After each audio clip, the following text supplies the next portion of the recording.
नमस्कार मित्रांनो, आज आपण अशाच प्रश्नाबद्दल बोलणार आहोत जो कधी ना कधी प्रत्येकाच्या मनात येतो.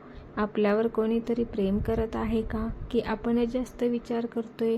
प्रेम हे कधी शब्दात सांगितलं जात नाही, पण बहुतेक वेळा ते कृतीतून दिसून येतं. आजच्या व्हिडिओमध्ये आपण प्रेमाची अशी काही लक्षणं सांगणार आहोत ज्यामुळे तुम्हाला उत्तर मिळू शकतं. सर्वात आधी एक महत्त्वाची गोष्ट, प्रेम म्हणजे आकर्षण नाही, सवय नाही आणि वेळेपुरतं बोलणंही नाही. खरं प्रेम म्हणजे काळजी, आदर, समजून घेणं आणि संयम. जर ही 4 गोष्टी असतील तर प्रेम असण्याची शक्यता नक्कीच असते. नंबर 1, तुमच्याकडे लक्ष देणं. जर एखादी व्यक्ती तुमच्याकडे खूप लक्ष देत असेल, तुम्ही बोलता ते लक्ष देऊन ऐकते, लहान सहान गोष्टी लक्षात ठेवते, तुमचा मूड लगेच ओळखते, तर हे सामान्य नसतं. कारण ज्या व्यक्तीमध्ये आपल्यात रस असतो त्याच्याकडे आपण एवढं लक्ष देत नाही. पण लक्ष म्हणजे प्रेमाचं पहिलं लक्षण. तुमच्याशी बोलण्यासाठी कारण शोधणं. जर कोणी तुमच्याशी उगाचच मेसेज करत असेल, असं आहे कसं आहे असं वारंवार विचारत असेल, तर छोट्या गोष्टीवर संवाद सुरू करत असेल, तर समजा त्या व्यक्तीला तुमच्याशी बोलणं आवडतं. आणि जिथे बोलणं आवडतं तिथे भावना असतातच. तुमचा आदर करणं. खरं प्रेम म्हणजेच आदर करणं, कधीही जबरदस्ती करत नाही. जर ती व्यक्ती तुमच्या मनाचा आदर करत असेल, नाही म्हणल्यावर समजून घेत असेल, तुम्हाला अस्वस्थ वाटेल असं काही करत नसेल, तर हे फार महत्त्वाचं लक्षण आहे. आदराशिवाय प्रेम नसतं. नंबर 4, तुमचं हसू महत्त्वाचं वाटणं. तुम्ही हसता तेव्हा जर समोरची व्यक्ती खुश होते आणि तुम्हाला आनंदी पाहून स्वतःही आनंदी होते, तर समजा तुमचा आनंद त्यांच्या मनाला लागलेला आहे.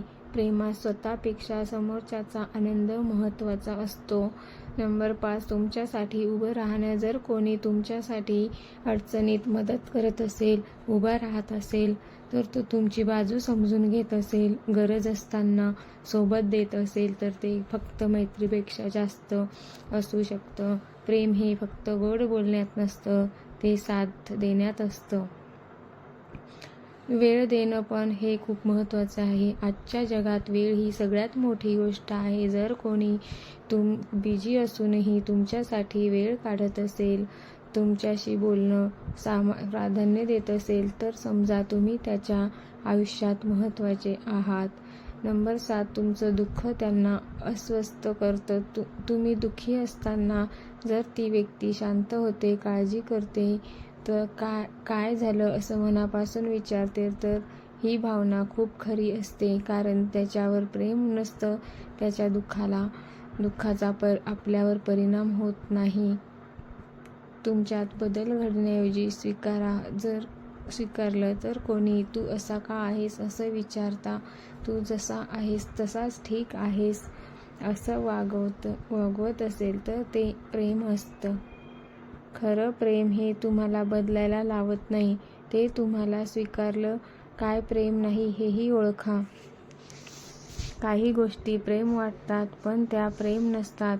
सतत कंट्रोल करणं, संशय घेणं, भीती दाखवणं, जबरदस्ती, ह्या गोष्टी प्रेम नाही, त्या असुरक्षितता आहेत. प्रेम ओळखताना स्वतःला एक प्रश्न विचारा, त्या व्यक्तीसोबत तुम्हाला सुरक्षितता वाटत आहे का? तुम्ही स्वतःसारखे राहू शकता का? तुमचं मत मोकळेपणाने सांगू शकता का? जर उत्तर हो असेल, तर तिथे प्रेम असण्याची शक्यता असते. प्रेम हळूहळू उलगडतं. प्रेम हळूहळू टिकतं. नेहमी मोठ्या शब्दात किंवा अचानक कबुलीत येत नाही. ते हळूहळू वाढतं, छोट्या कृतीत दिसतं. आणि वेळ घेत म्हणूनच काही करू नका. कोणी आपल्यावर प्रेम करत आहे हे ओळखणं महत्त्वाचं आहे, पण त्याहूनही महत्त्वाचं, आपण स्वतःवर प्रेम करतो का हे फार महत्त्वाचं आहे. कारण जो स्वतःला समजतो तोच दुसऱ्याचं प्रेम योग्यरित्या ओळखू शकतो.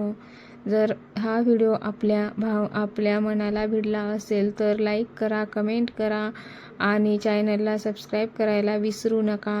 धन्यवाद. असेच नवनवीन व्हिडिओ बघण्यासाठी बेल आयकॉनला क्लिक करा.